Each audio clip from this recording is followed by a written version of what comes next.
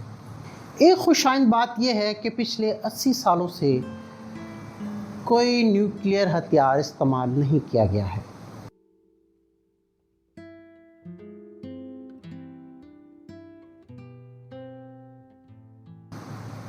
ناظرین، آپ کے خیال میں اوپن ہائمر ایک ہیرو تھا جس نے امریکہ کو ایک ایٹمی طاقت بنا دیا، یا کہ ایک ویلن جو کہ لاکھوں افراد کی موت کا سبب بنا؟ فیصلہ آپ نے کرنا ہے۔ نیچے کامنٹ سیکشن میں ہمیں اپنی رائے سے ضرور آگاہ کریں۔ اپنا اور اپنے چاہنے والوں کا خیال رکھیے۔ اللہ حافظ۔